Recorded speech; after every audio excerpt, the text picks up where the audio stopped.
I'm born in Germany, and I moved away from Germany when I was 21 to Sweden. And at that time it was 1968.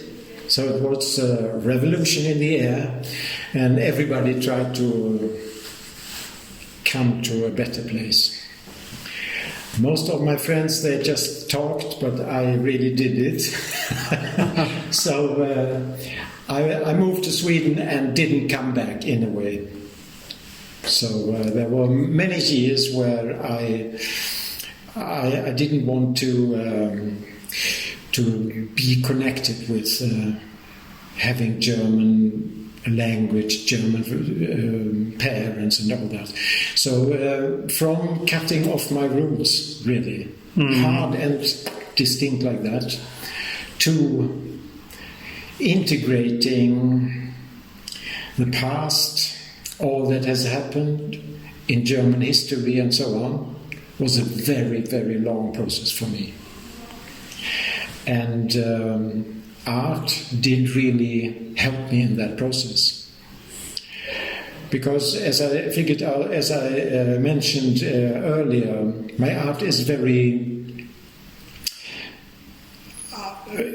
coming from the unconscious. So there's no censorship anywhere in my what I'm doing, what I'm trying to express. So that helped me, of course, to go through all these dark valleys and all this dark history, you know. Even if I say I don't tell any stories, because I don't, but they float. They are there. I can't deny it, you know. So I guess in a way my art is dark, but it's not from the shadow, the things you don't want to know.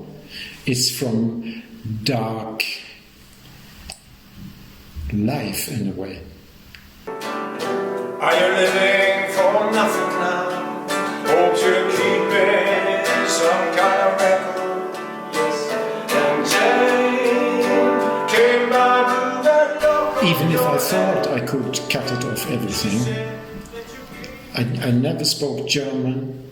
I never visited. If I met a German on the street, I pretended to be from England or somewhere from Norway or something like that, you know. But what was the reason that there was a special? I was ashamed of this situation because of World War II. Yeah, well, everything that's happened, and I think many of my companions from my generation felt like that, you know. I see. Because we couldn't see parents who were ashamed. We couldn't see people who really did things at that time. We couldn't see them. And we took the guilt to us, you know. So all my generation was really feeling bad and guilty. Mm-hmm. But that is politics, and it's behind me. So, but it was a long journey. Well, when I went to the art academy in Gothenburg, I studied, of course, bodies and painting materials, different materials, and so on, and composition and color, all that. Color theory, color theory, and all that, and it helped me to get a language, to make a composition in a painting where dynamics happen, you know, where if you put a certain person in one place, he tells another story as when you put him there, you know. So it's everything that has a place on a surface says something and develops energy at that place.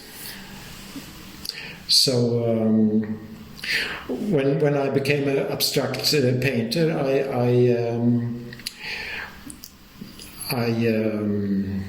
I did the same in a way, you know.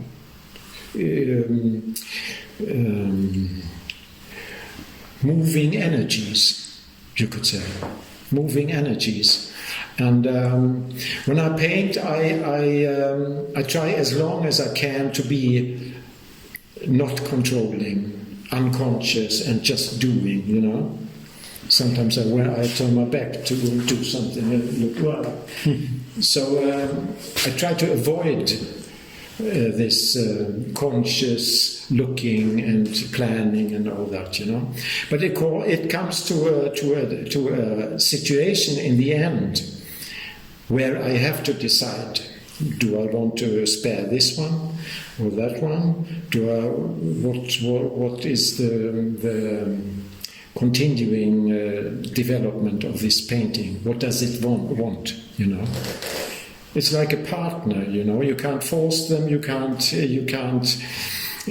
dominate them. You have to listen like that, you know. So there are paintings. They are even meaningless to me. So I don't like them.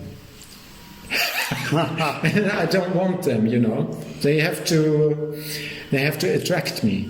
But they are there. Yes, maybe next time they get a kick in the ass or something. You know? Some paintings can be there for years, and then I see, hey, you.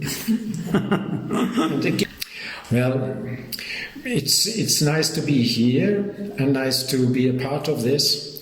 But I have to be honest. I have concentrated on myself to be with Florian and doing the music and so on. And of course, I'm glad that I'm here and I'm part of this exhibition.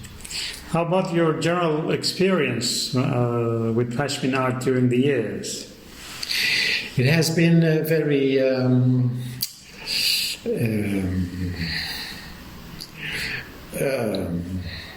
I feel I can trust the situation, because in art there are different actors, different people who want things from you and so on, and you never know really who you can trust. You have to be careful as an artist to come to the right places. And I've always had positive energy from you, David. Thank you very much. I think you make a marvelous job. I can always trust when I mail something to you, it comes back the same evening almost. I think you work all the time almost. It's incredible. So, and of course, I was in Peking 2 years ago, I guess it was, and was a great experience for me, because I'd never been to China, and to see the country and all these friendly people and who are watching you and interested in what you are doing, where you come from, and so on, you know. So it was great.